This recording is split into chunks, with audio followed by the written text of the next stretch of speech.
Hello, I'm Harold and I live in Australia, and I've been going to do this video for quite some time.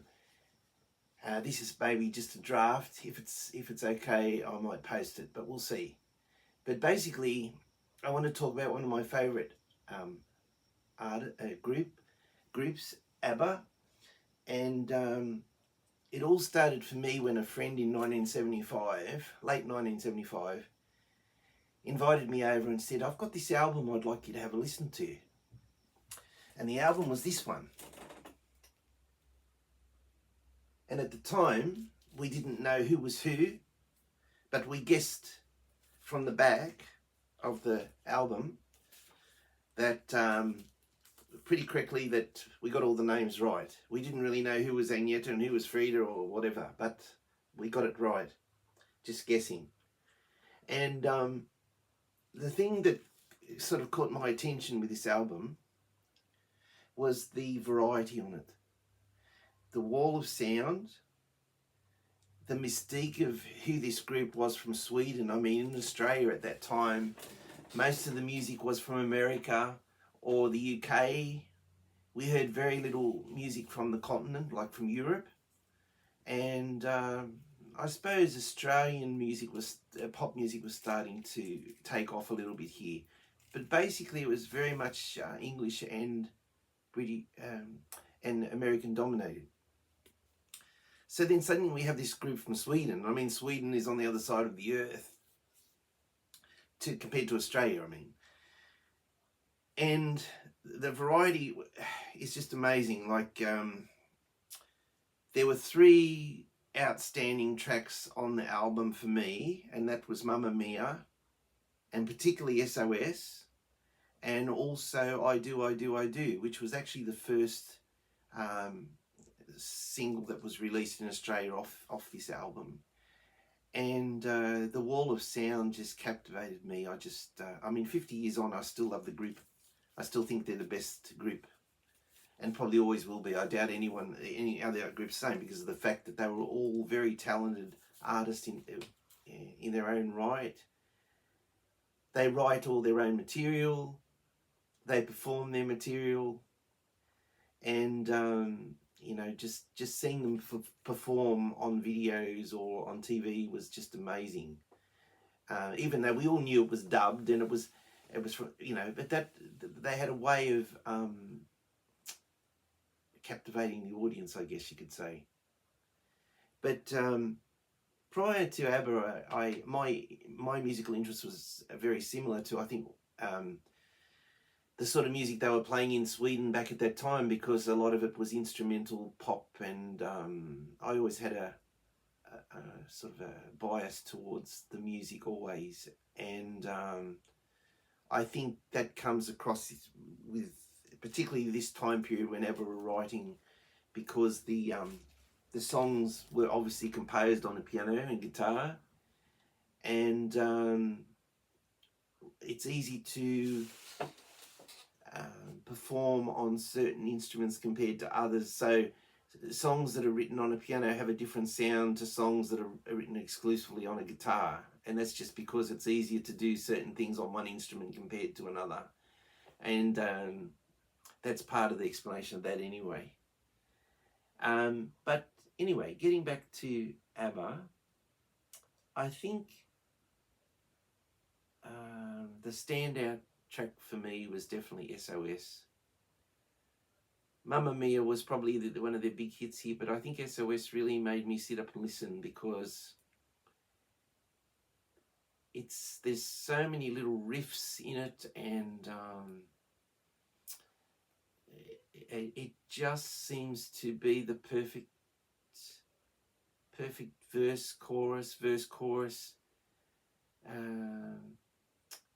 Everything from the instrumentation and the vocals and the lyrics and the particular choice of key, with D minor has a very special sound to it, and it just seems to work so well with SOS. And the interesting thing with this, well, there's lots of interesting things with SOS, but the first thing is it starts off in descending thirds.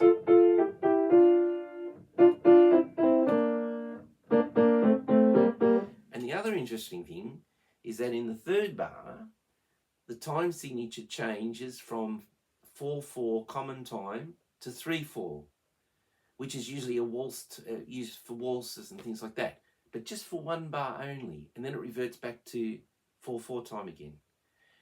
But what's interesting there is the accent is shifted, because in 4/4 time, the strongest beat of the bar is always the first beat of the bar, followed by a weaker beat, a medium beat, and another weaker beat. But in 3/4 time, you have a strong accent on the first beat, like you do 4/4, but the other two beats are weaker, so a weaker sound. So that in itself is quite interesting.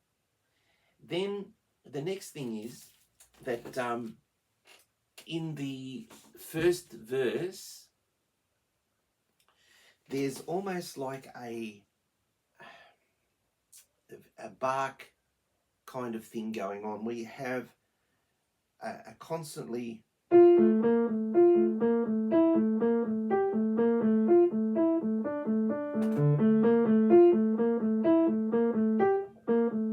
and so on.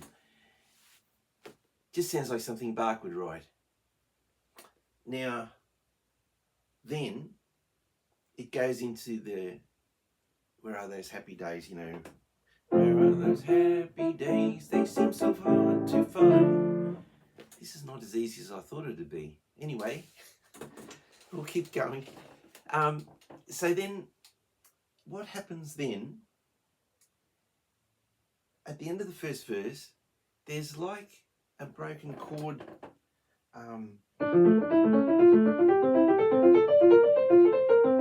So if you work it all out, you got minor, major, minor, major, major, major, major, and major.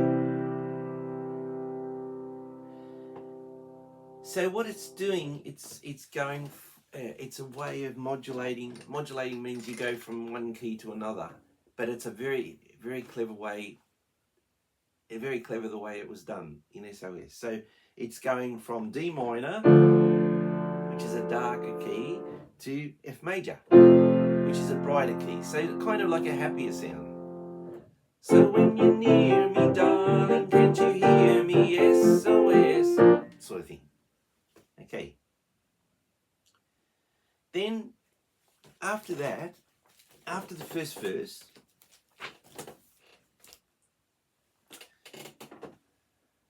no, actually before then, there's a very interesting bass progression of notes. And while that's going on, you've got, when you're gone, how can I even try to go on? Going on in the upper, in the treble, or in this case, I need to sing. Okay, so that's actually, that progression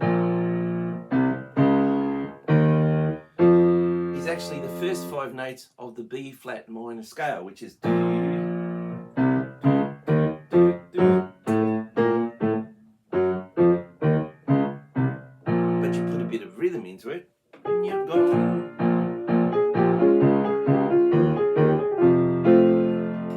Okay, so then the second verse starts. And what's interesting with the second verse is that there's a very clever little sort of riff going on. And it's really hard to separate it from the melody. It's quite tricky. But it even sounds more like something Bach would write. And it's going on in the background. And it just adds something extra to the first verse didn't have. And then after that, there's like a little musical interlude where it's, which is made up of the intro. Then you got the arpeggio comes back again. And And then after that, you go back into the chorus again.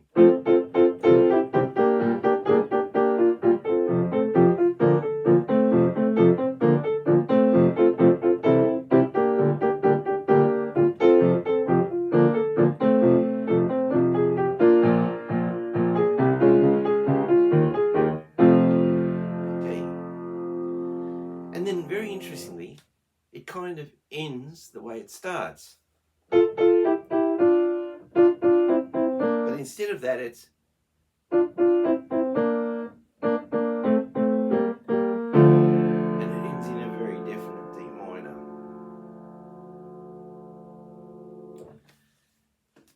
Personally, I think it's a little masterpiece. It's just got so many little bits to it, and the overdubbing is so cleverly done, and yet his voice just has that sad but beautifully emotional thing in a voice. It's just amazing.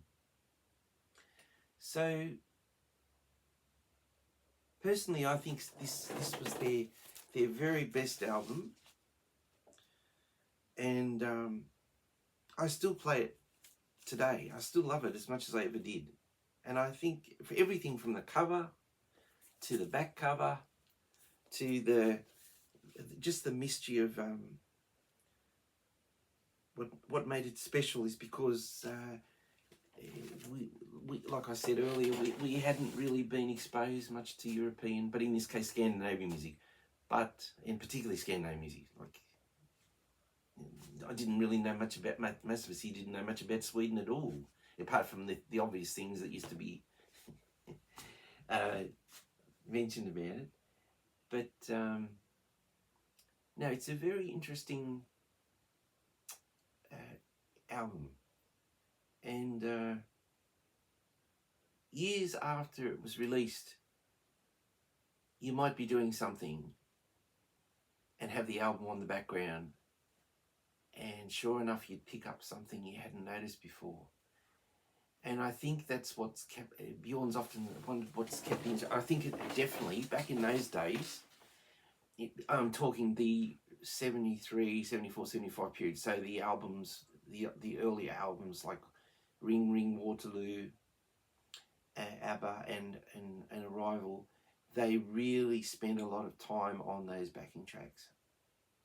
And there's so many things hidden in the backing tracks. It's just amazing, and that's what's kept me my musical interest in the group. I think with their later albums, as much as they're still good, but I don't think personally that they have the what is it, the detail that the early those Ring Ring Waterloo, Abba albums had. They were writing for a different audience, I think, and that was part of their philosophy. They like to write it like change all the time, changing their style and experimenting, which is great. But I often wish they had have done a few more albums just around that 75, 76 kind of period, where they had so many big hits here in Australia, and clearly it resonated with us very much here in Australia. But I think after the tour, their whole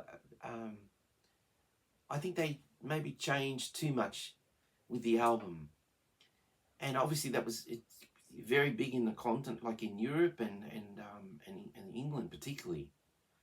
But a lot of people blame the overexposure here in Australia, but I don't accept that, because if anything's overexposed in Australia, it's sport on TV. You can't escape it. Whether you're interested or not, it's there. It's everywhere, and that never gets criticised for being overexposed.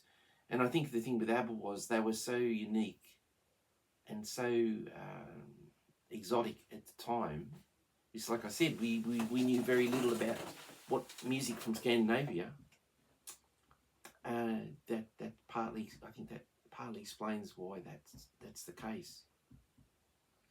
But definitely after they did their tour of Australia, things went very, very quiet here, and there were other reasons for that too, because they knew I was pregnant and they were working on the movie, and that so there was a lot of things going on.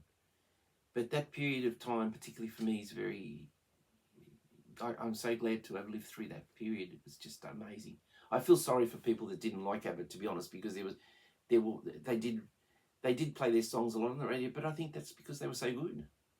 And the fact that they're still around, like their music is still selling today, and there has to be something, if it wasn't any good, it would have disappeared a long time ago. And one of the interesting things that Bjorn and Benny once said in an interview was that they didn't use tape recorders or write musical notation when they were composing. They'd actually just strum chords together, and every now and then they'd hit upon something that they liked. And their rationale was that they didn't need to write things down, because if what they'd come up with on that particular day was good, they'd remember it the next day. And I think that's such an amazing way to approach things, because a lot of artists just release filler in their albums. Whereas Bjorn, Benny, if something wasn't working, they toss it out. They were always trying to do something different. I mean, there's so much variance on the album tracks on this album too, that today very rarely you hear an instrumental, but they had an instrumental intermezzo number 1. Hopefully there was going to be a number 2, but it never eventuated. But that's just an example of where we're coming from there. So I think, and like I said earlier, the fact that they were all very talented as solo artists before ABBA, and when you put a group of talented people together, you get the sum of the parts is great. The whole is greater than the sum of the parts, and that was what I think. They were really onto something there. And of course, they had their imitators like Bucks Fizz and Brotherhood of Man and so on, but they could never get anywhere near the wall of sound and the detail that ABBA had. And it's just so, the hours they must have spent just overdubbing and adding the vocals, but definitely the music is the biggest thing that's kept my interest in them over the years. And of course, I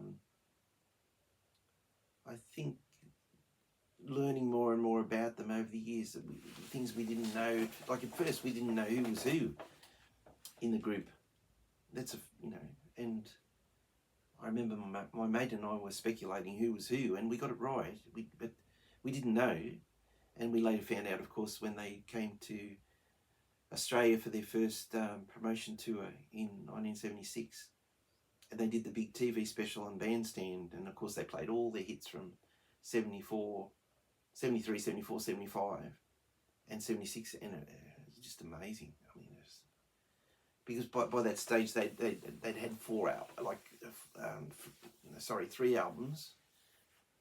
So that they were able to choose the best tracks from those songs to perform. So it was just destined to be a big success here.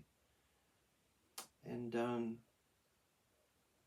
I think the fact that Sweden's so far on the other side of the earth, and the fact that they sang some of their songs in Swedish, the earlier ones like Honey Honey and Waterloo and Ring Ring particularly, which we heard a little bit of back in the latter part of 1976 on a European a TV special that they made in Germany, which was just amazing visually and auditory wise. It's beyond belief that TV special's never been released on DVD or officially, because it was just the visual effects and the sound was just amazing for that time. So I think we have to give ABBA credit where credit's due there. I think